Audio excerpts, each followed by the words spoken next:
Hello, ladies and gentlemen. I hope you had a lovely lunch. This session, starting the afternoon, is disrupting the established order, rise of the global south. I'm Adnan Nawaz, TRT World News anchor. There are many, and they're often opposing, analyses, aspirations, philosophies, call them what you will, that reflect different points of view and show that nothing actually stays the same. Unipolar, multipolar, bipolar, nationalism, globalism, multilateralism, unilateralism, those are just some of them. But there are also words that move beyond those economic, geopolitical, and developmental ideals, and they're words that symbolize our world today and illustrate the challenges that we all face. You can take your pick from these: climate change, migration, terrorism, water scarcity, equality, Islamophobia, fake news, refugees, Donald Trump.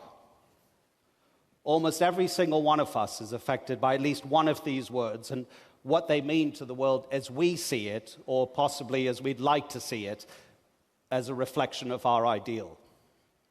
1944, the Bretton Woods system established the rules for commercial and financial relations between most of the world's industrialized countries. What's changed since then? Then a year later, 1945, the creation of the United Nations. What's changed since then? Well, so much has changed. But one of the things that possibly hasn't changed are the aspirations and the ideals of those nations that back then wanted to be masters of the universe. Today, we live in a world that's witnessing the rise of new powers, of nations that want their say in how the world works, nations that want to be global influencers, but who, while doing that, may upset the traditional post-war order. We have a very distinguished panel to discuss these issues, but first, it's my great pleasure and indeed honor to introduce our keynote speaker to explore how the rise of the global south is disrupting the established order. Ladies and gentlemen, please welcome to the stage the former President of Afghanistan, His Excellency Dr. Hamid Karzai.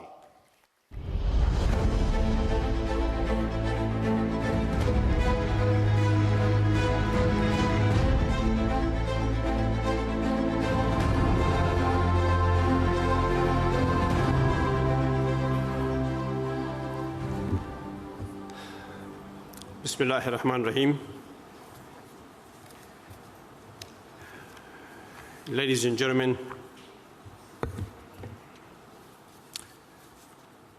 a very great pleasure today to be invited by the TRT to this very distinguished gathering, and on issues of such tremendous relevance to our world, and hopefully to a better functioning of it.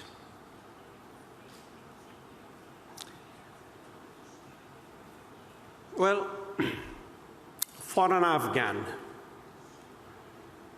it's always happy and nice to be in Turkey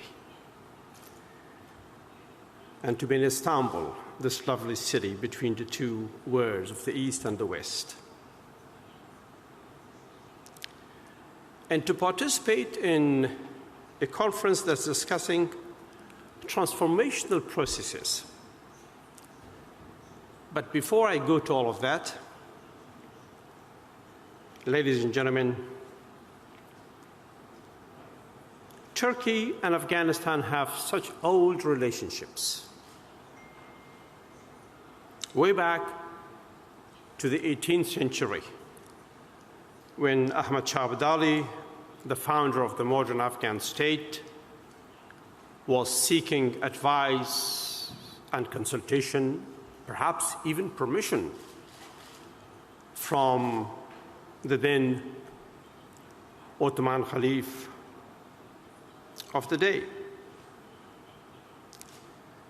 And then, nearly a century and a half later, with the emergence of modern Turkey under the leadership of Mustafa Kemal Atatürk, and the independence of Afghanistan in 1919, a fundamentally new relationship started between the two countries, between Shah Amanullah and Kemal Atatürk, which saw an unprecedented flourishing of relations between the two countries, where the experts, educational and military from the new Republic of Turkey came to Afghanistan to help the building of the Afghan state, the military institutions, the education institutions, and all that. And this continued right till 2002, when we began this new order in Afghanistan with the help of the international community, of which Turkey was, again, an extremely important component in helping us towards betterment in our country. I remember very well in the initial days when I began to consult with our brothers in Turkey, with leaders, with President Recep Tayyip Erdogan, who was so kind to help with our peace process and the launch of the tripartite conversations between Afghanistan, Pakistan, under the auspices and leadership of Turkey in Istanbul and in Ankara, God knows how many times, 4, 5, 6 times, that demonstrated the will of Turkey in helping Afghanistan, in ushering in peace, which was so much in our need, and better relations between us and our neighbor, Pakistan. And it is continuing today. But that's just a trickle of this whole relationship. As we all know, this whole ambit, this whole aura of relations between us and Turkey starts way back from Maulana, from Balkh to Konya, and the people of Afghanistan. From that past to today to the future, this relation will flourish and continue. And thus, today, the two countries are natural partners in this changing world towards, I hope, and we all aspire, a better world. So we come to asking ourselves, what do the current geopolitical upheavals mean for us, for this region? What roles do we envisage for ourselves in shaping future geopolitical outcomes in a multipolar world, if you choose to call it that? After all, you will agree that we are witness to a momentous shift of sands, the slow but sure movement of power from the west to east, what we just called the global south, I believe. The term that connotes those countries of Asia, Africa, and Latin America who are now seeing themselves finally emerge on the global stage and are gradually becoming stakeholders and not merely spectators in determining their own fates and affecting the rest of the world. This contains many of the answers we seek. These major global disruptions, with the retreating United States of America and the emergence of new centers of power, have led to new reckoning in university classrooms and parliamentary debates and in the boardrooms of enterprises and corporates of these important changes and actors. The very fact that the countries that were formerly referred to as the third world or developing world are now referred to by the new moniker of the multipolar world or the rise of the global south is reflective of this change of power and what it should represent or mean for the future. The end of the Cold War for many of us meant the rise of a new order, in which the United States was the undisputed leader, and with expectations of security and a more harmonious world with it. Unfortunately, that didn't happen. Rather, after a short interlude, we saw the images of a multicentric world appear. This was and remains a critical, instructive development when multipolarity leads to multilateral action among the key powers that shape the world. That's where we hope new seeds of a better world order would appear. So, even as we discuss the merits of the Global South, we must remember that this consciousness of a political, empowered entity draws its relevance, indeed, and its existence from the widespread reality of the historical dominance of the North the way it was. The North meaning the West, led by the United States of America. In fact, some believe that the dynamics that have disrupted the unipolar world, in which the United States was seen as taking the leadership role, may lead to a change in the values that at least theoretically defined at the time. I don't think so. I don't think those values will change. I think as we go to the next stages of power politics and of shaping of a multipolar world, the values will universally mainly remain the same, because those are values that we all adhere to as human beings. Now, what led to all of this, to the emergence so quickly of a new order, to the Global South rising, to us thinking differently, not in terms of the values that the West set for us? It was because of the wars that the West launched in the rest of the world, especially in the Muslim world. The war on terror, the invasions, the illegal invasions, the very same countries that were responsible for the stewardship of the liberal order of the world violated those very principles on which it was built. Whether it was internationalism, humanitarianism, or indeed sustainable development, let alone liberalism and all that. So this practice of illiberalism by the champions of liberalism is a study without a doubt in hypocrisy. This in me has brought about tremendous change in thinking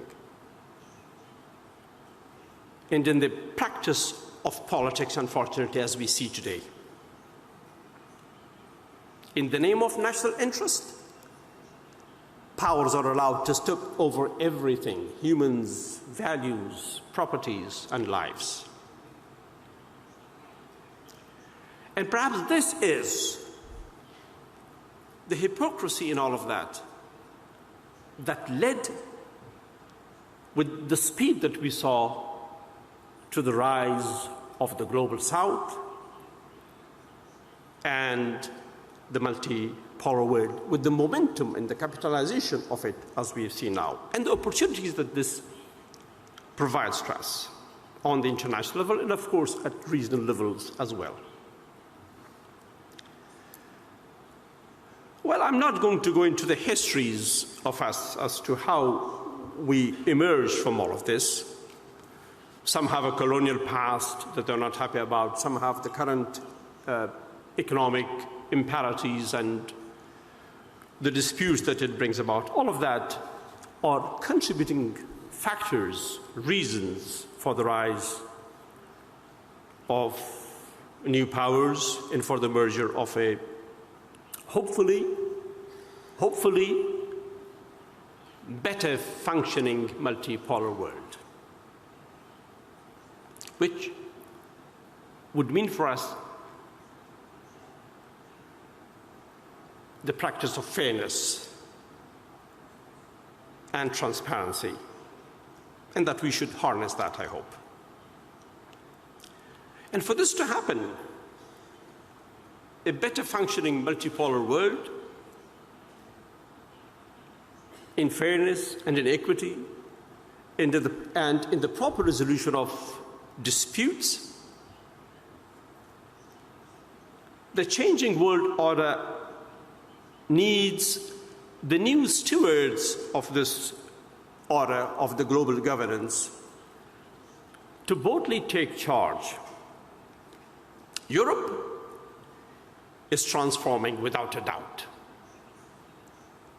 and reorienting itself. You see it in the news. Let's not go into the details on that. With several centers of power emerging, China, Russia, India, Brazil, Turkey, and South Africa, as natural leaders in this emerging world order, it behoves, I hope it also becomes imperative in lots of ways for these countries to work cooperatively, then in competition. The difference between this emerging new order and the old one should be in the fact that this order should be cooperative rather than in competition, rather than one against the other, rather than causing conflicts.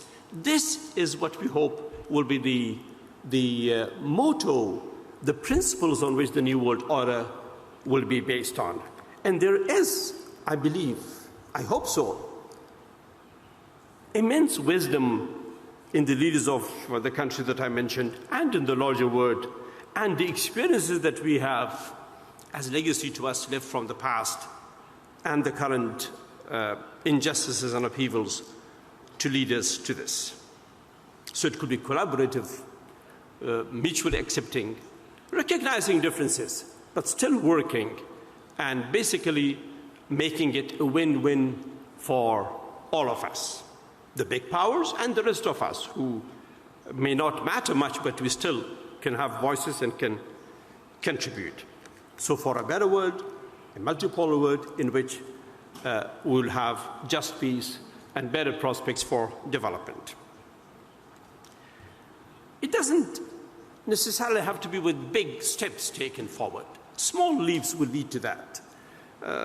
Cooperation in various areas will eventually lead and will acquire various dimensions. Of these, the most important are the following steps that should lead to that in terms of cooperation and in multi-dimensional aspects. The reform of the international financial institutions, Bretton Woods, as Mr. Nawaz referred to, the IMF and the World Bank. I was in government for 12, 13 years. I know how they functioned.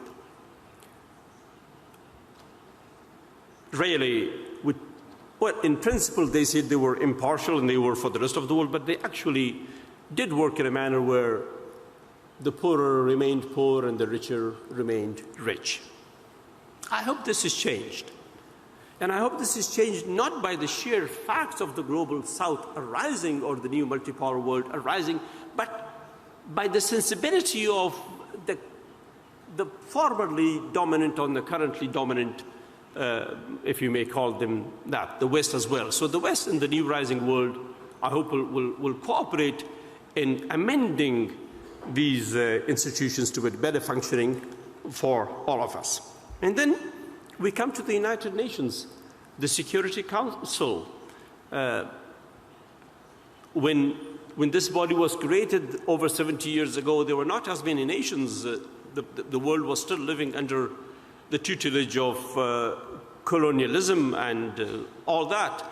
Today, there are fortunately many more independent and free countries who are part of the United Nations. And the structure of the world, and the economics of the world, and the power politics of the world is such that the current Security Council, the membership of it is not just. It's tilted towards the West. And let's hope that this will change. The realization is there. Everybody speaks about the change in the need for change in the Security Council, but someone still trying to prevent it. I think that time is slowly passing away because the recognition is there and the forces are now available politically and economically to bring about this change for a more just, more representative UN Security Council. Geographically, if you want it religious-wise, or if you want to call that cultural-wise, there is this fundamental need for a reform of the Security Council to represent the current global realities. The current global reality is not at all the same as it was when this body was formed. When was it? 1947, 45? When was it? Then. So that needs to come. And of course, there is consensus as well about this change. And let's work that consensus towards becoming a reality. 2.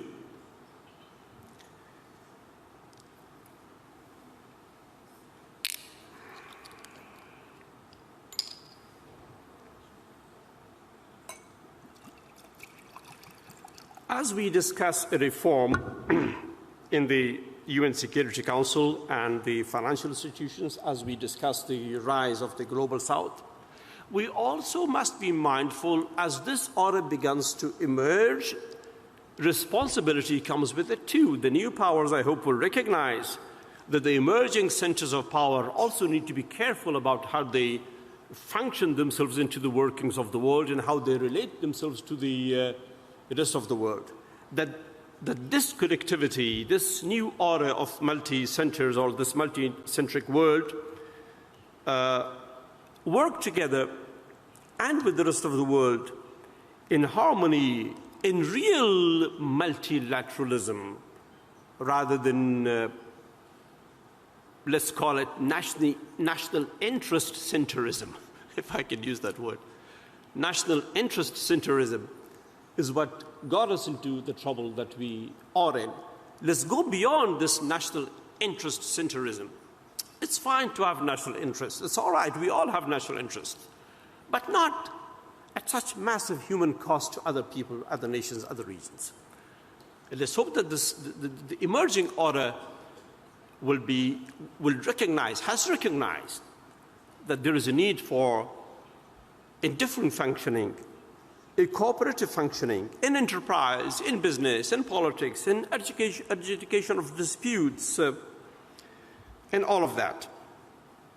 There are mega countries with mega projects.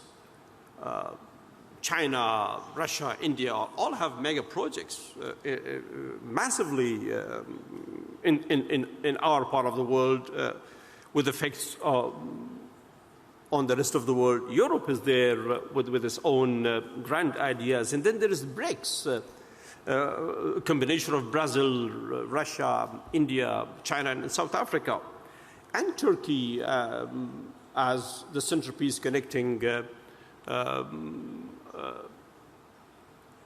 west to the east, and a great example of the Islamic world to which I'll come later on.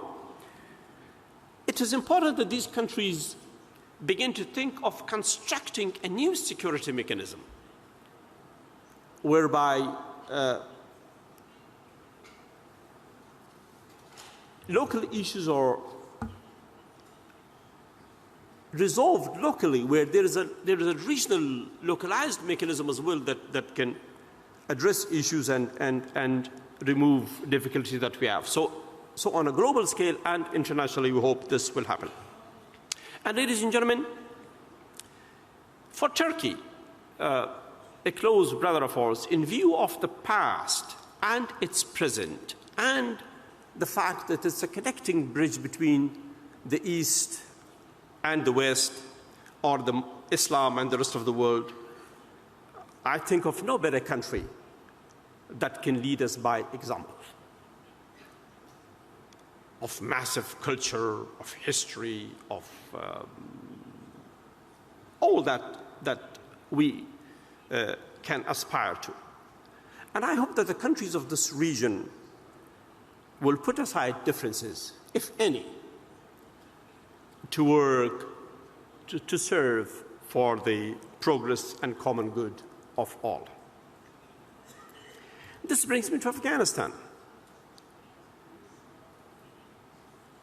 My country. After September 11, the people of Afghanistan welcomed the United States and its allies with open arms, with tremendous expectations that we will do better. And we did better in certain areas, for which we are very, very grateful, for the help that the rest of the world gave us, for the help that the United States gave us, for the help that Europe and all others delivered to us, including major powers in our own region and Turkey. We are grateful for that. However, unfortunately, America's stated objective of defeating terrorism did not happen. It faltered. The consequences of that failure are tragic for the Afghan people. Massive human loss. 17 years on, every day we have people killed. Just yesterday we had 26 people killed in eastern Afghanistan in an election rally. And the consequences of that, not only of the Afghan people losing lives daily on a massive scale, but also the further rise of terrorism and extremism and extremist groups. Now we have, in addition to Al-Qaeda, Daesh as well in Afghanistan, which is turning into a menace for us and for the region. All this inability or bad implementation of policy or whatever has really given rise, in many of us, including myself, to ask, is extremism really that the Americans are fighting? Or is this a tool in their hands? And the thinking that it may be a tool in their hands is getting ascendancy, is beginning to be believed. This morning, we had the good luck of listening to His Excellency bin Ali Yildirim, the President of the Parliament of Turkey, and he referred to the United States telling them that in Syria, they may be funding certain extremist groups, but that's not part of a strategy. That's just a tactical thing. Oh, come on, how can you do that? And it brings me to my last visit to Washington in 2013 as the president. The next year, in 2014, I retired. We had a dinner with 8 or 9 very senior former and serving senior U.S. officials. Among them was the late Mr. Zbigniew Brzezinski. And I asked him, I said, Mr. Brzezinski, is it true that during the Cold War with the Soviet Union, the United States was supporting extremism as a tool against the former Soviet Union, especially during the years of the Afghan resistance against the invasion of the former Soviet Union? He said, yes, it is true. But I said, how come? How could you do that? Look at the cost. To you and to us, look at September 11, look at the rest of us. He said, that is no cost to us.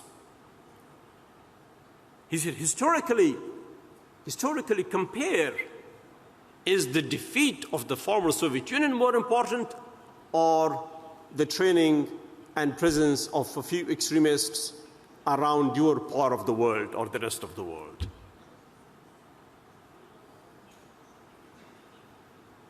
So, the Honorable Mr. Yildirim's remarks echo very much in my mind, because I've been witness to such conversation, and we have seen it also as it happens in Afghanistan. Given this background and what we know today, the U.S. policy, the U.S. new strategy for Afghanistan has only brought us more destruction, more death. We hope very, very much that the United States would adopt a method other than war and would seek cooperation with the region, with big powers in Afghanistan, and would work for peace in Afghanistan. And that is the only possible way for us, the people of Afghanistan, to advance our objectives as a peaceful country, as a sovereign country. And I hope that the United States will show sincerity towards bringing peace to Afghanistan. And I must emphasize again, by working cooperatively and collaboratively with other stakeholders, our neighbors, and the region. This brings me to Iraq and the region that has suffered so much. In 2003, the United States said it went to Iraq with good intentions. But look at the consequences. For all the fault of the Iraqi government under Saddam Hussein, it was a stable country. It had institutions. It had a functioning bureaucracy. It had an army. Where are they now? Look at the destruction. Look at the loss of life. Look at the sectarianism. Look at Daesh. Look at all that extremism. And then go to Libya, and then go to Syria, and all of that. And the attack the other day on a military parade in Iran reminds me of exactly the same thing in 2008 in Afghanistan on our military parade, exactly the same way. Exactly the same way. Who is doing all of this? Who is it that plans attacks on parades? And only in our part of the world. And only in our part of the world. And look at the attack, the effort to weaken Turkish economy, the attack on the Turkish leader. Who is doing it? Surely there is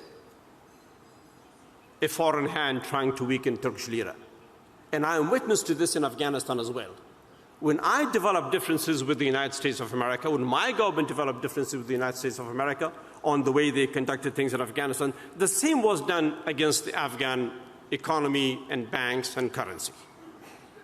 But we were too poor for them to affect us. We had nothing that we could lose, so they didn't succeed. Had we been a rich country, we would have been in deep trouble, but we were not. Sometimes poverty becomes a blessing.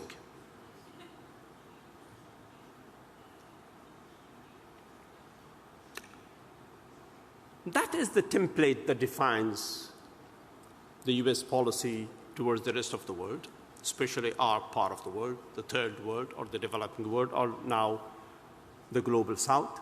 Chaos and more chaos. And we are not the only victims. Look at Europe. The arrival of hundreds of thousands of refugees in Europe.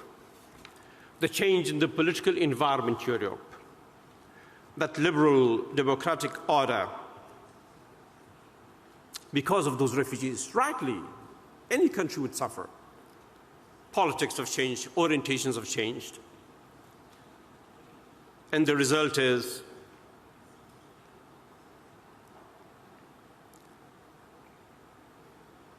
that fantastic liberal heritage of Europe is now undergoing a change. Populist governments with the different orientations have emerged and are trying to protect their identity. So we don't blame them. But we ask them that if they don't want refugees to arrive at their doors, they must not cooperate with policies that cause those refugees to go there. From Africa to the Middle East, lives were destroyed, homes destroyed, people killed, millions made refugees, and naturally some of them find ways to the neighborhood. Neighborhood is Europe. Therefore, it is upon Europe and us together to work together for a better future as part of this changing global order.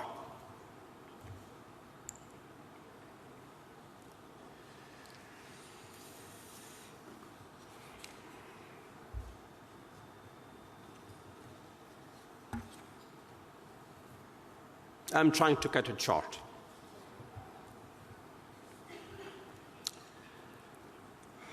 Well, you see,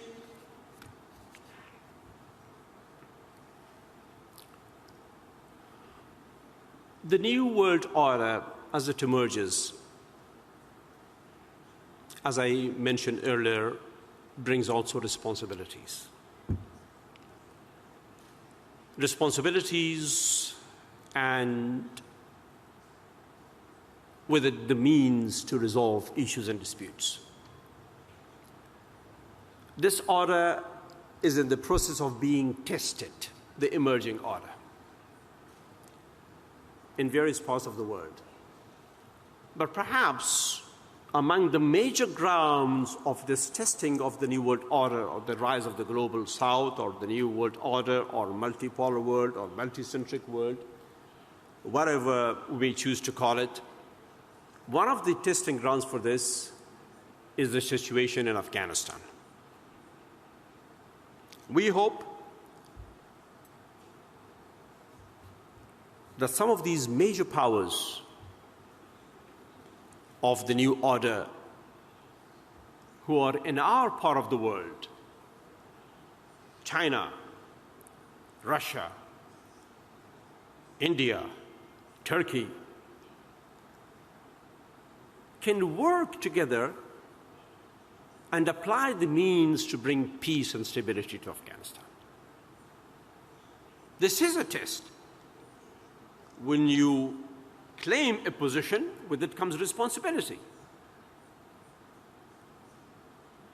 With that comes expectations from others. We, the Afghan people, expect that this new world order, in the form of these major countries, will join hands to bring peace to Afghanistan and address the issues as they need to. And we also hope that the United States in Europe will join hands, will not shy away. It isn't a defeat for them if they cooperate. The defeat will come, certainly, as it has already been seen, if they don't cooperate, the Americans. So I hope they will begin to cooperate with these major powers of China, Russia, and India, and Turkey to bring peace to Afghanistan. And I also hope that America will cooperate with another major neighbor of Afghanistan, Iran. You can't settle things in Afghanistan, the United States, if you're not on friendly terms with Iran. If you want to help Afghanistan, be good with our neighbors. That's common sense. And of course, our neighbor Pakistan, with those people we have tremendous brotherly relations. We've both suffered. And we have both suffered at the hands of bad policy for decades that unfortunately the government of Pakistan enacted and undertook, which caused them to suffer and causing us to suffer as well. That we hope they will come to understand and launch a new path, a new life with us. So, ladies and gentlemen,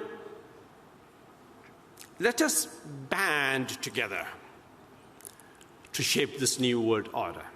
Let's create a new geopolitics of cooperation rather than competition.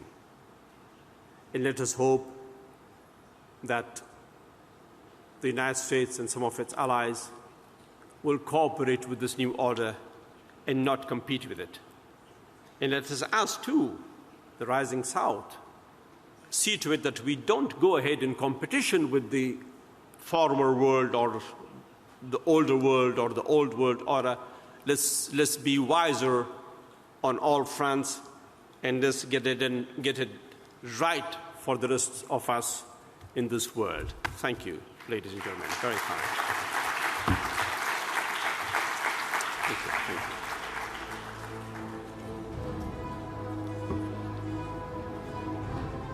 Thank you very much indeed, Dr. Karzai. Have a seat, please. I would like to say to you something that people say to me often. It's great to finally meet someone in person whom you've only ever seen on TV. And how many other world leaders will almost word for word quote Spider-Man? With great power comes great responsibility. Dr. Karzai, if you're going to stay for the panel discussion, it would be great if we could get a microphone to you. Sometimes we'll come to you. I'll invite the panelists onto the stage after this short video, ladies and gentlemen.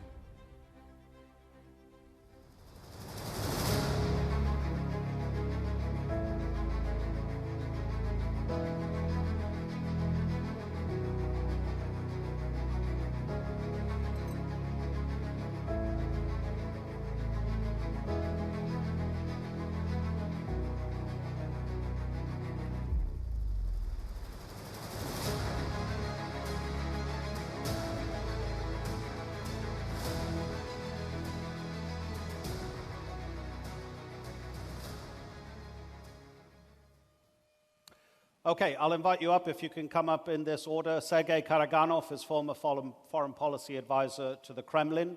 Mamphela Ramphele is former managing director of the World Bank.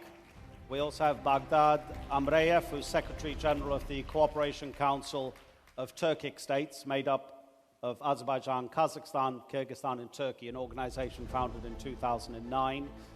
David McWilliams is also with us. David is an economist, author, and journalist. And Haiyan Wang, if you could also come to the stage, please. Haiyan Wang is managing partner of the China-India Institute. So much food for thought from Dr. Karzai's keynote speech there, and we'll pick up on a lot of what he's said, but I think we first need to set the context of the world in which the global south is rising. Sergey, what state is the world in now compared to what it was 10 years ago? I could almost ask that question in a different way and say, does the phrase international community mean anything anymore? 10, 15 years ago, we were living still in an illusion of the international liberal order. It was not international. It was not liberal because it didn't allow freedom of choice. It was not order because several major aggressions happened. After around 10 years from now, we have started a new stage in world history. And that is, I'm happy, because we are moving first towards destruction of several orders, including liberal, two-block order, European order is melting, Atlantic order is melting, and we are present at the creation. So what will happen, I don't know, but I am not nostalgic about the orders which we are leaving behind. It is a moment of destruction. Does anybody else want to give us an analysis as they see the world as we are today? Mamphela, you worked for one of the world's most famous international organizations. It came from that system out of Bretton Woods and the post-world order. As Dr. Karzai said, the UN Security Council, which is reflective of that world order that the World Bank is part of, the Security Council has a certain power of veto that can lead to stalemate in almost any situation. President Erdogan went to the UN General Assembly last year. He talked about it again this year. But most famously, I thought last year he just held his hand up. And that was it. He said the world is bigger than 5. Give us an analysis of the world today in which the global south is rising. I think we are seeing the global south having a stronger, more confident voice. When I first got to the World Bank in 2000, it was young people who were protesting against that global order. But now we not only have protests, but we've got the global south reorganizing its own platforms, like the BRICS and my own continent of Africa. After many years of talking unity, they've actually lowered the colonial boundaries, and they're in the process of creating greater opportunities for intra-Africa trade.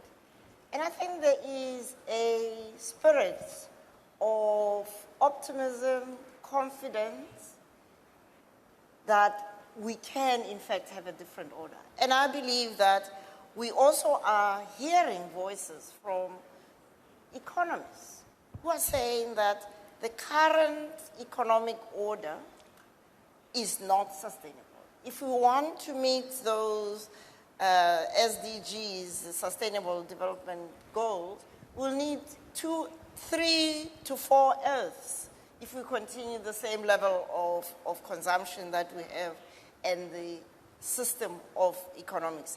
And so people are talking about going back to learning from nature. Nature has got a very simple but important law.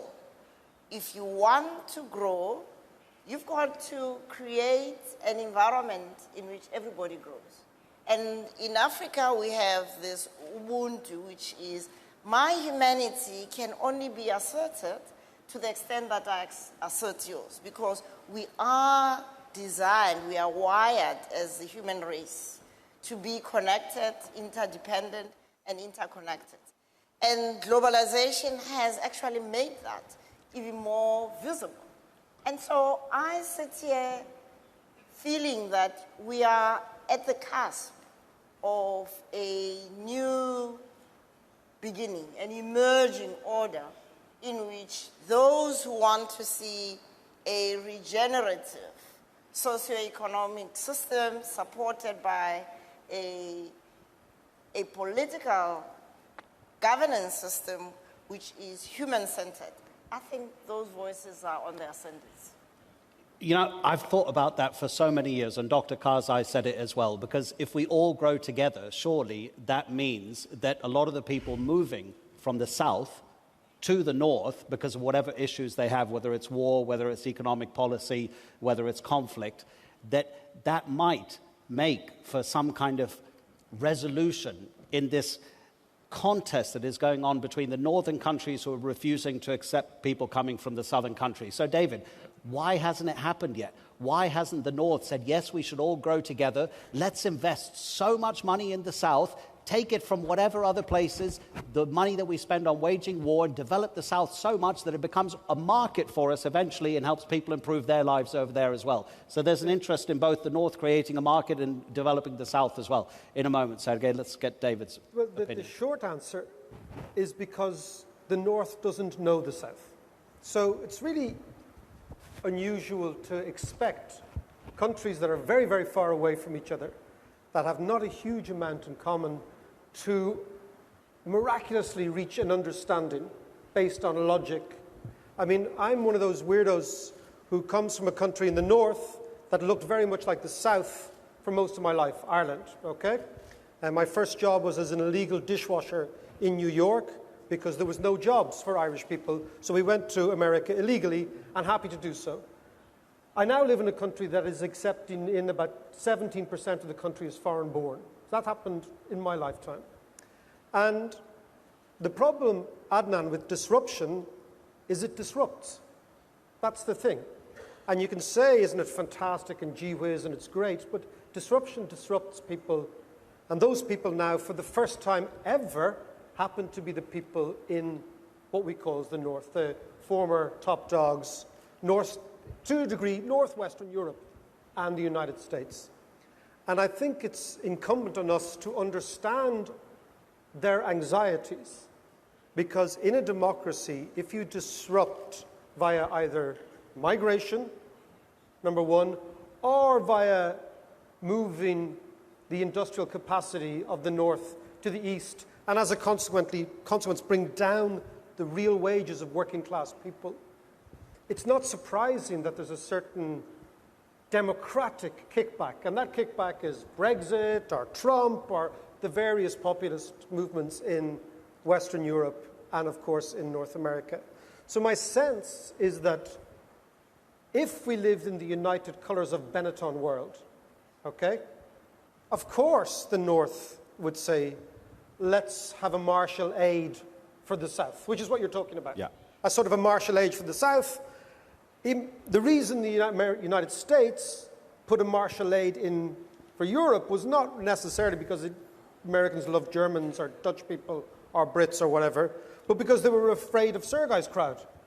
And I think that absent a massive geopolitical threat that's real and ever present, the idea that you could sell to European electorates the notion of a massive Marshall aid to the South is probably not a runner. But I would finally just end, we should also not run up this cul-de-sac of negativity. If you look at the vast majority of human development indicators for the vast majority of people on the planet, what we have seen in the last 20, 25 years is an extraordinary uplift of many hundreds of millions of people. And while that has not been evenly spread, if you look at infant mortality, if you look at education, if you look at real wages, if you look at all, there has been a huge amount of very positive. So I would caution against this apocalyptic view that the world is on the cusp of some major catastrophe, because I'm not sure that's really a reflection of people's everyday lives.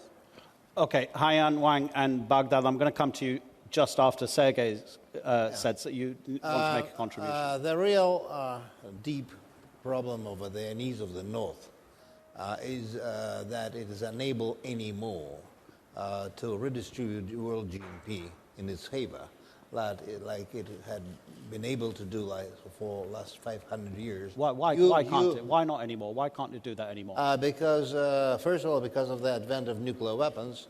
But then when Soviet Union collapsed, and by the way, West started to lose wars, Korea, Vietnam, etc., and it was not afraid. The Arab embargo, which was, an unbelievable thing of the 1970s, came just because they saw that they're not threatened by a military force, the Arabs.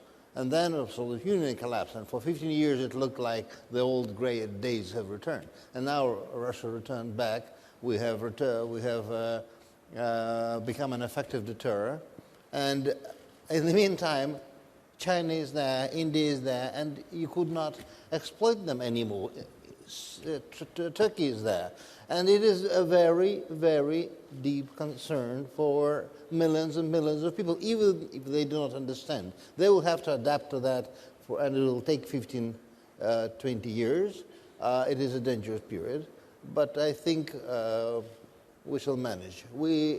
And of course, a major thing which happened during the last 10, 15 years, which is very funny. Russia originally was West. And North. Yes. And because of the stupidity of our neighbors to the West, when Russia, like Turkey, wanted to join West, it was rejected. And now, with its strategic potential, it went south. Yeah. And is protector of the South. Mamphela, briefly, and then I'll bring in the other two. I don't want us to have this idea that we be waiting for the North to come and invest in the South.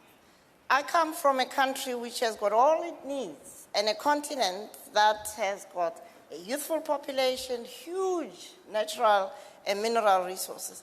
It's a question of those who've got the most to gain, and starting with my own country, which with all of its wealth is underperforming because we didn't attend to dealing with the legacy of humiliation and the divisions between people to build the foundations of a constitutional democracy where we can proudly call ourselves South Africans. That's not going to be held by anybody from outside. So we are going through a healing process which starts with imagining just what we would look like if we were to deploy our own resources. Because once we do that, we can become, together with Nigeria, with many countries in the East, real engines of growth of Africa. Then the North will have to come and learn from us. Okay, and you know what? That leads on to the issue of Baghdad. How about this one? If what Mamphela is saying comes to pass, and the South rises to where it aspires to be, does that threaten the North? Do you feel as if the rise of the South is a threat as regarded by the North? First of all, I would like to express my gratitude to the president of TRT, Ibrahim Arian, for this great opportunity to be part of discussions on pressing issues our world is facing today. It's a really great honor for me to be with you. Regarding the relations between the North and the so-called Global South, 30 years ago, we have been talking about the rise of the third wall. Now we are calling it the rise of the Global South, which I believe is more empowering to encourage a reconsideration of the relations between the developed North and the Global South. I believe that the rising of the Global South is not a threat to the North, not at all. Contrary, the South can contribute greatly contribute in achieving the common goals of developing our world and making, granting prosperity to all the nations. So I believe that the regional organizations like Turkic Council can play a greater role in balancing these relations.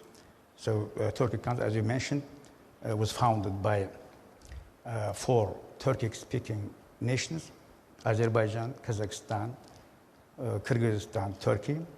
9 years ago, by the way, today we are celebrating the 9th anniversary of the establishment of our organization. So I believe that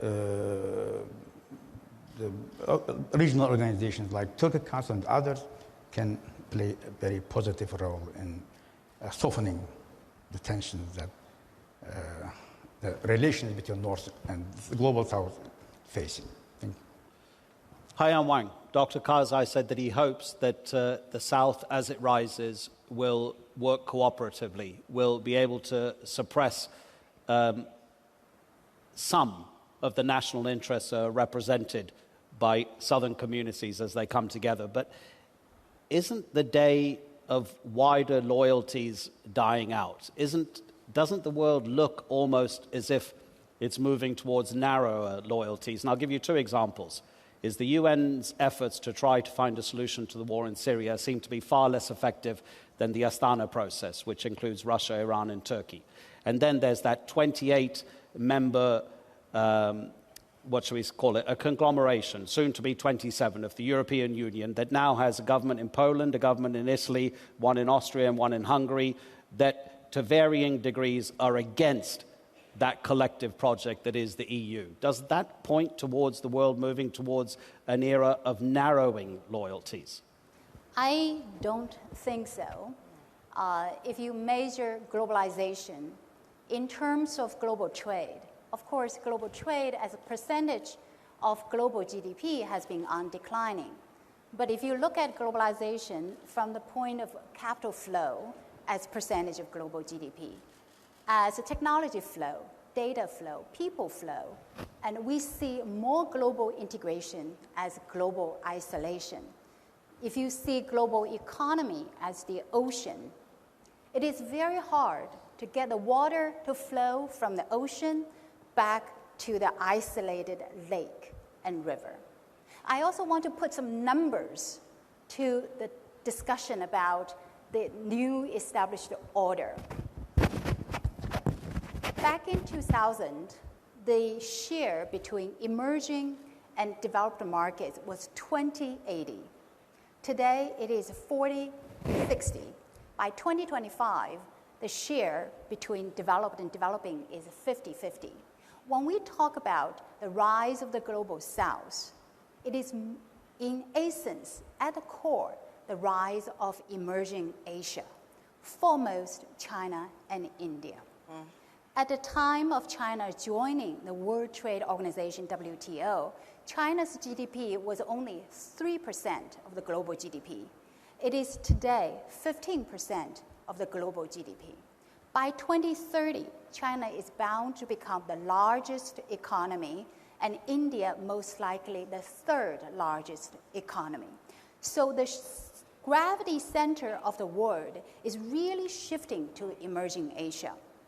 However, we must bear in mind that China is not yet a superpower and will not be for quite some time to come. If you look at the military power, China's military spending is 1/5 that of the US. China has only one small overseas base, and that is dual use. US has dozens of military bases in every corner of the world. If you look at the US dollar power, renminbi accounts for less than 1% of central bank's foreign exchange reserves, less than 2% of the global trade settlement. If you look at the technology power, earlier this year, when US banned chips to be sold to China's second largest telecom equipment manufacturer, ZTE, it brought China's ZTE to knees. And when you look at all of the key technologies, such as the aircraft engines, China is yet to develop its own core technologies. So, and when you look at the allies, whom can you count as China's real all-weather allies as compared to the United States? If this competitive rivalry between US and China really elevate to the level of war, who will be on China's side? So my point is this. Yes, there is a shift of economic gravity, but the disruption of the current order is not as disruptive as we think. China has benefited enormously from the liberal order led by the United States. Deng Xiaoping said, buy your time and hide your strengths. Of course, China cannot hide its strengths, but China must adhere to peaceful development. To be too assertive, to not have peace is going to be a nightmare. Okay. Sergey? 30, 40 years ago, all pundits in a group like that, and I was young at that time, a kid, were, predicting that the world is moving towards world government, towards the rule of transnational corporations, and international civil society. Now look back. Where is world government? Where is transnational corporations? And there is no international civil society. The world is moving back to the nation state, and the world is moving back towards regionalism. Economic globalism, it develops, but politically we're moving right in the opposite direction, and we'll have to adapt to that first. And I think that is natural because we, at one point in history, dreamed of an unreal world, like we in the Soviet Union dreamt of world communism. It was a totally idiotic idea, but it was so nice to dream about that. Liberal world was exactly the same idea. So we are back to normal. And we have to work within this back to normal. It's more Westphalian. WTO is nicely mentioned here, but it is dying. World Bank, well, one of those banks. IMF, barely mentioned in a group, in a serious business environment anymore. These institutions are going down. All the institutions are going down. The new are not yet emerging. So we shall live through a very tumultuous period, but I am very, very optimistic. First, because Russia has re-emerged, and I'm Russian. And second, because we paired with China. For the time being, and I hope forever. For the time being, because the United States were stupid enough to bring us together, and we wanted to be together anyway. Our cumulative might is much stronger already. I think that's a very interesting point, what's going on at the moment in terms of the relations between Russia and China. Of course, as well, some of you may not know, but when you read the news, you're supposed to know what's going on, is those war games in Siberia with 300,000 Russian troops in China taking part for the first time. Dr. Karzai, one of those issues that you mentioned about the Security Council, I just want to come back to that, because obviously that's an aspiration for many southern countries.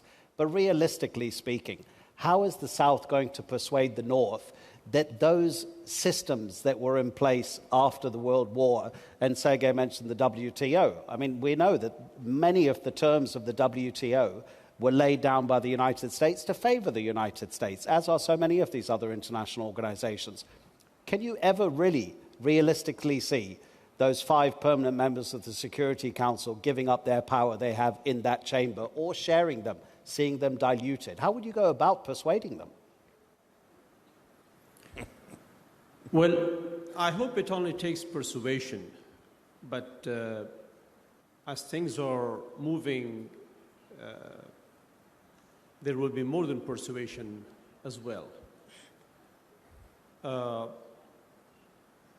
Sometimes change is inevitable.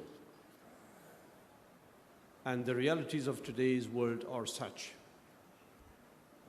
Among the members of Security Council,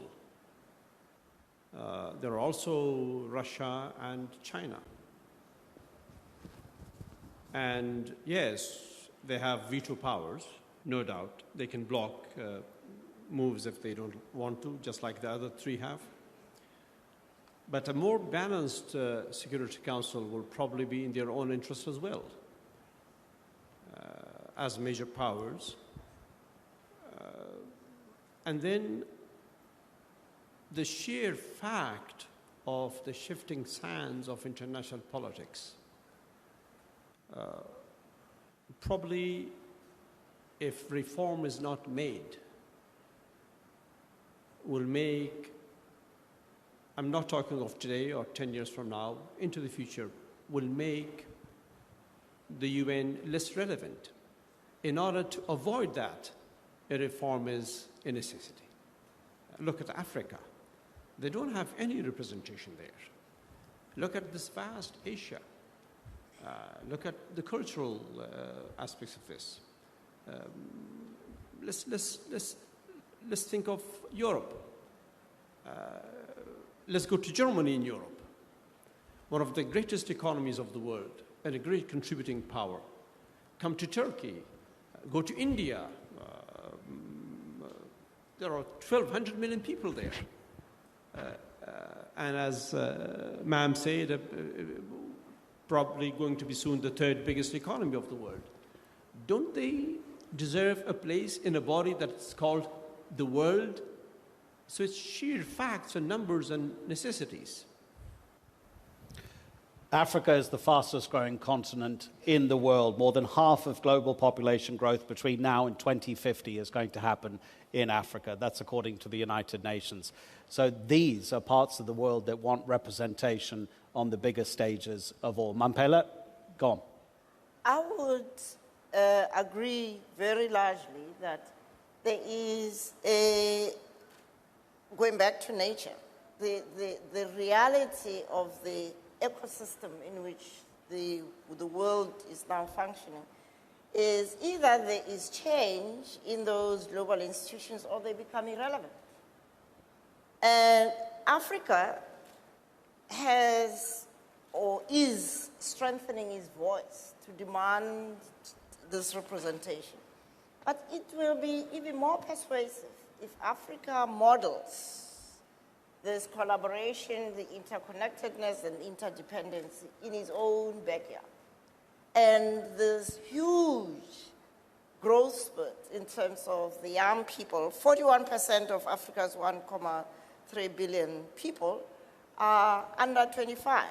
And the median age in Africa is 19.4. I mean, the sheer pressure from young people for voice, for space to grow and be creative is going to force change in the governance of Africa, and that in turn is going to strengthen, I hope, Africa's voice in its engagement with the rest of the world. But it's got to be more than simply demanding to be represented. It's got to assert itself by modeling the kind of holistic development of Africa using its own deep philosophical view about this human-centeredness and the respect for nature and therefore the focus on sustainability. Sustainability is no longer just a nice to have,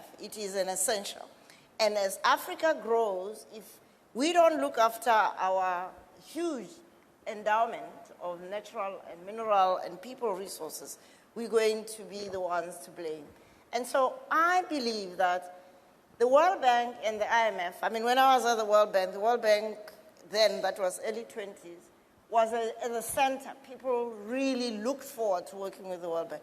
Today, you could do that. Even my colleagues at the World Bank today, they know they don't have, they can't assume that people will come to them for assistance. So it is absolutely imperative for those of us who want to see change in the global governance system to model it where we are, but also to join forces with others. Because together, the South, in population terms, dwarfs those people who are sitting in the Security Council. So who are you representing? At the end of the day, that irrelevance is going to be, I think, a bigger force than any other. Haiyan Wang, you just gave us a synopsis of China's economic power. And as Mamphela says, the demands from the South in themselves will not be enough to make the changes that the South wants to see happen in the world that's been dominated post-war by the North. Could it be that economic power would be a way to cause that kind of shift? You know, of course, Sergey, Russia and Turkey have been talking in the past few months about moving away from a system that relies on the dollar, that Bretton Woods system that has made the US dollar the most tradable currency in the world. Just recently, Mevlut Cavusoglu, the Turkish foreign minister, went to Venezuela. They signed an agreement that they will use their local currencies for bilateral trade.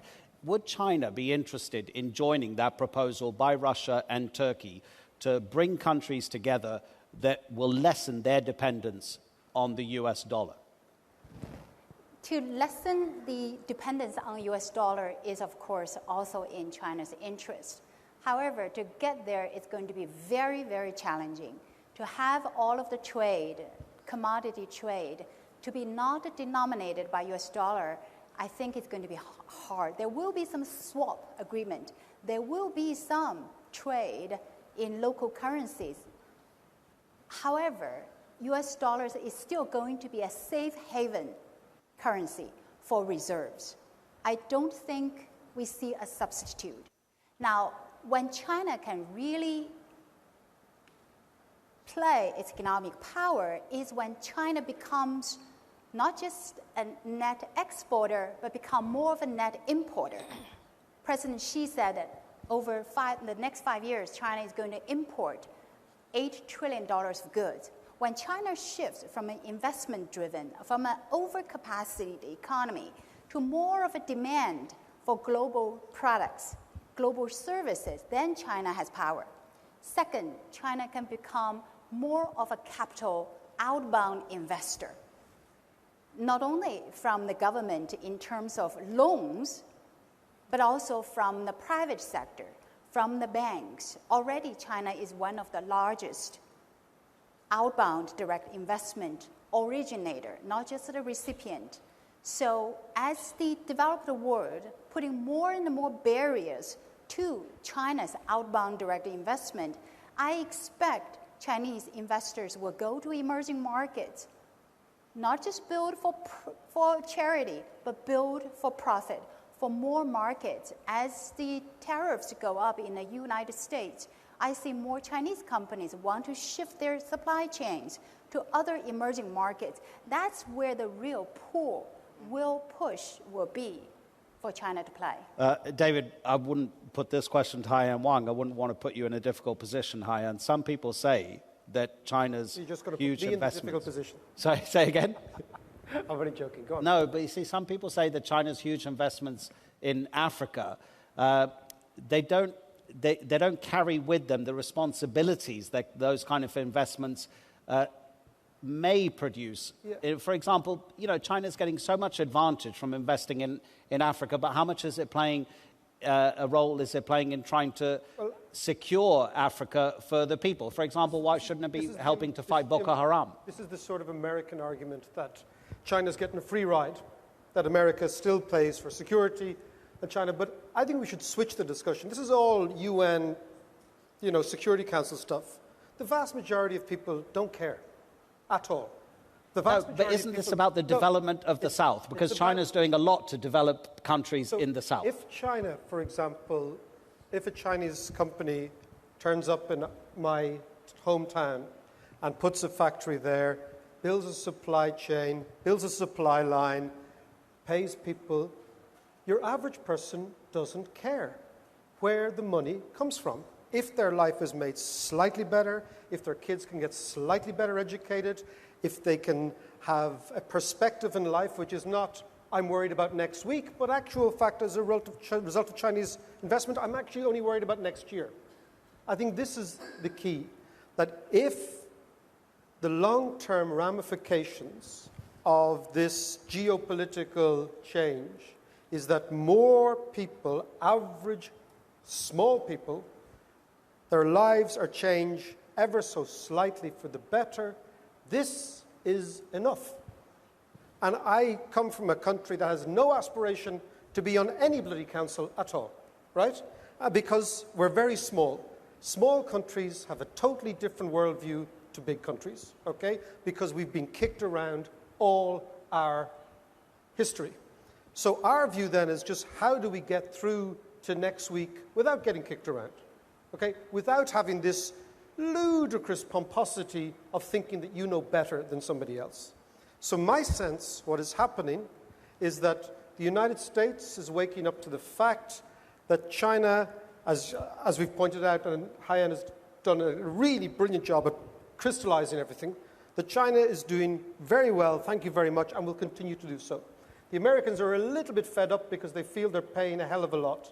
This is the sort of thing that our friend with the yellow face the orange face tends to go down into the heartland and say, we're getting screwed over by the rest of the world. This is the disruption that disrupts. And the question for us is, can we preserve a political and economic system that is sufficiently flexible to deal with this disruption? Because look at the history. If you walk around this city is the evidence of demographic, political, and cultural disruption for 2,000 years. This is the story of humanity. It's not new. The ramifications are not some magnificent idea that we've just come up with. The question is, are more people better off this evening at home than they were 25 years ago around the world? The answer is yes. Okay, listen, I absolutely get that. Mamphela, I'm going to come to you, okay? But I just want to clarify what I'm talking about here.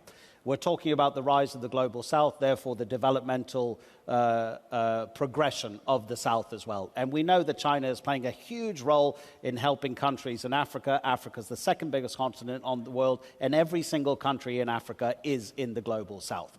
But, as Dr. Karzai said, along with great power, the Chinese power to develop Africa, comes great responsibility. And however good China is doing, and absolutely, Haiyan Wang, this is not putting you on the spot, it's just important to understand the role that China can play in the development and the rise of the global south, because it is surely your country, Russia, being sort of on the cusp of north and south. People aren't really sure exactly which part you're in. China is the premier power in the global south. Mamphela? I'm very pleased to see that, particularly over the last meeting between China and Africa, that there is a shift. People in Africa, however poor they are, they care about how they are treated. Human dignity matters, even for the poorest person. And particularly in my country, where people live cheek by jowl with enormous luxury and wealth. So it is not true that people are just grateful to see the Chinese coming in and doing whatever. But there is, in fact, growing resentment about those Chinese people who come and invest, using Chinese labor and isolating themselves from the rest of the continent and doing what some people say irresponsible investing in terms of the land that they use and so on. But I start by blaming my own leaders. They are the ones who should be setting the terms of engagement with whoever comes to invest, whether it's China or Russia or the United States. And so we must take, yes, with power comes responsibility, but all of us as human beings have human agency, and we have to also take responsibility for how we frame those relationships. And I'm encouraged to see that particularly the Chinese president spoke very strongly about the need to engage for the long term. And that, for me, is very promising. And second, I think China also sets an example for African leaders. The long-term view that they take in terms of their own development, and if they also do that in terms of helping us in Africa to take the long-term view, I think it will be a win-win situation. Okay, Sergey, if you don't mind, I'm going to come to you on something else, okay? Because as you can see the clock there, there's only 13 minutes to go. Baghdad, what does the South want from the North? What? What does the South want from the North? As we mentioned today many times, the differences between the developed countries of the North and countries so-called moving or have moved from the South to the center, the difference is getting less. So countries like China and India, Turkey, that have been before, have been regarded as developing countries, now became on the center. So I believe that these differences will be less and less in future. This is a reality we face, and this is a reality we have to deal with. Okay, I want to get through a few different issues as we've only got about 10 minutes left. Haiyan Wang, as Mamphela said, China plans 100 years in advance. It's always been one of its great, great strengths that it looks so far ahead, more than any country in the North. Is China now preparing for the fall of the American empire? All empires rise and fall. A famous book was written about it. We need to remember that even when China becomes the largest economy, China's per capita GDP is only going to be 1/4 that of the United States. We also need to remember that as much as there is a saying that China's miracle is because of socialism with Chinese characteristics, in reality, it is a lot of capitalism with Chinese characteristics. When you look across emerging markets, the paradigm shifting forces that helps an economy to grow is not towards more state, but towards more market. It is this fundamental change of the DNA from bureaucrats to entrepreneurs, from state to market, from rural to urban, from agriculture to industry to services, from illiterate to literate, leveraging the power of technology. It is these fundamental market forces that have brought China to where China is today. Going forward, for China to continue to rise, China must undertake fundamental structural reform, and that reform is exactly to do what the Chinese government, what the party has promised back in 2012, to let market play a dominant role, to let the country be governed by rules of law. So the danger is encountering external forces, given the rivalry with the United States. The danger is for China to isolate itself, to go back to state stimulus, to stay away from the market economic reform. As long as China stick to the blueprint of deepening reform, going more towards market forces, then China's rise will be there. And all of the globalization should be fundamentally about letting the market play the role. Sergey, should the South be preparing for the beginning of the end of the American empire, of Pax Americana? Well, first of all, we have to understand that we're living in the future already, but our mental framework and even our lexicon belongs to the past. There is no South anymore. I mean, let me remind you that 500, 700 years ago, the countries which we call now South were 75% of the world GDP. And also culture. Yes, and culture. And most of the inventions until the 15th and 16th century were made in the Arab world, here in Byzantium, in China, in India. So, I mean, we are returning to normalcy. And we have to return also in our mentality. So, I don't think there will be a demise of the American empire because it has already happened. Oh, interesting. First, and it's happening here, and it's obvious. what will happen is that in the future world there will be America plus, American center. And it will not be a global center, it will be a powerful center. And there will be greater Eurasia, with China playing a leading role. But the real danger is if it wants to become dominant. If it doesn't want to become dominant, and if it is surrounded and balanced by great powers of Turkey, Russia, India, Iran, I mean, we will have the real center of the world here. Europe, by the way, will be our western flank, because it's also Eurasia. But for Europe, there will be a fight over the next 2 decades where it belongs, to greater United States or to greater Eurasia. Unfortunately, Europe, it is to my regret, because culturally I am European, Europe, I don't think, will play a leading separate role in the future world. But it will be a world where Russia would feel very much comfortable, because we are sitting on we're sitting on several benches, and well, it's not bad. Mamphela. I would hope that when we talk about the markets, we're not talking about the kind of market that we have, this financialized global economy. We do need to have a restructuring, a rethinking of how the market economy should work in a way that is regenerative, that is more inclusive of women and young people. And I think that what China has done effectively is, by having this mix of regulating the markets, they have managed to achieve a lot more than allowing rampant financialized markets to run riots in places like our countries and my continent, Africa.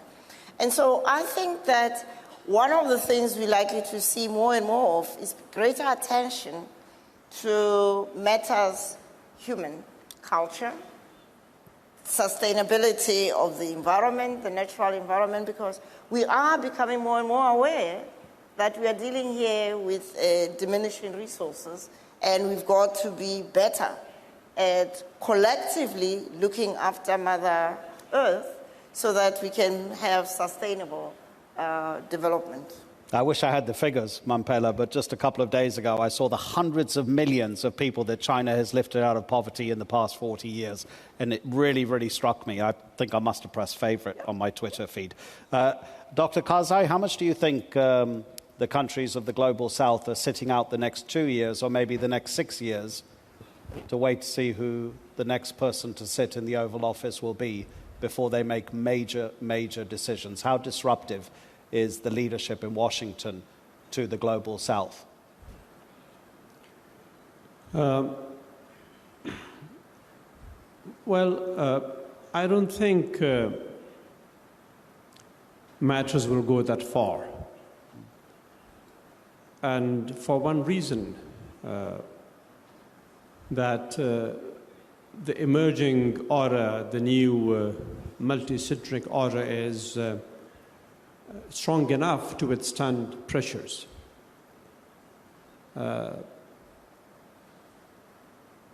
As Professor Karaganov said earlier, the shift has already happened. It has to be adapted into the lexicon and into our minds. I must re-emphasize here that it is not in the sense of a rivalry between the rising ones and the status quo ones, but it's a matter of fact and of necessity of age and time. Therefore, the aspiration, one can here only speak of an aspiration. The aspiration is on our part to live in a more harmonious world where atrocities of the kind that were committed in the past, especially 20 years with the collapse of the Soviet Union, and when the West took the whole the whole power to themselves, that's prevented and not allowed and not repeated. You know, the reason I asked you in particular that question was because, as you know, when Donald Trump came to power, he wanted to essentially end the US commitment to your country. And then his generals and his advisors told him that that's the worst thing he could possibly do. So then actually he ramped it up. When he's told what the truth is about the world, that he possibly doesn't understand the way he should do, he changes his mind, which actually is a strength to be able to change your mind. There is a president in the United States, and there is the deep state in the United States. So sometimes they work together, sometimes the president is corrected. Sure. Okay. Who'd like to be a future thinker? David, you're staring into space, so come back down. I'd say, no, it's funny. I think Haiyan has painted a picture which is really interesting, which is the picture of a very powerful China allowing the United States ride into the sunset without knowing it's riding into the sunset, which is very, very interesting because it's arguably one of the very first times in big power history that you have an emerging power that doesn't want to be the top dog, that actually has got a certain amount of maturity or a certain amount of worldview that says, allow the United States do their thing. But I come back to the central point. What Mamphela was talking about is dignity. And the single biggest conference of dignity is to come out of poverty. Poverty, when you are poor, you have so little dignity because you don't have the resources. And it's very hard to be empathetic when you're poor because you're struggling. And if China is happy to allow the United States gradually come to terms with its own fragility in a non-confrontational manner, and the last 20 years has provided a global system that is not perfect, but we should never let the perfect bully the pretty good. It's so easy to say, here's a perfect world, so I'm going to let this notion of perfect bully what isn't a bad place. And you pointed out I don't have the figures to hand either, but India and China, the amount of people who've come out of poverty, and when you come out of poverty, you get a little bit of dignity. So I was looking into the sky there, not least because I was trying to process the implication of what Haiyan said, and the implication, I think, is quite radical, which is that China is quite happy to allow the United States to become not enfeebled, but less powerful without inflaming the United States' ego, which we know is rather fragile. I think that is a really brilliant point. Haiyan, we have to end there. I'm really sorry, because just taking it into the future for the last couple of minutes there, it could well be that the perfect expression of the rise of the global south will only happen with the slow, undoubtedly slow it would be, collapse of US hegemony and the role that possibly Haiyan doesn't agree with. So we'll talk about it afterwards, shall we? Ladies and gentlemen, we've come to the end of the panel. Next is the leadership of women in a world of conflict. But Sergey, Mamphela, Baghdad, David, Haiyan and Dr. Karzai, thank you very much, and thank you to all of you. It was very good. Thank you, Sergey.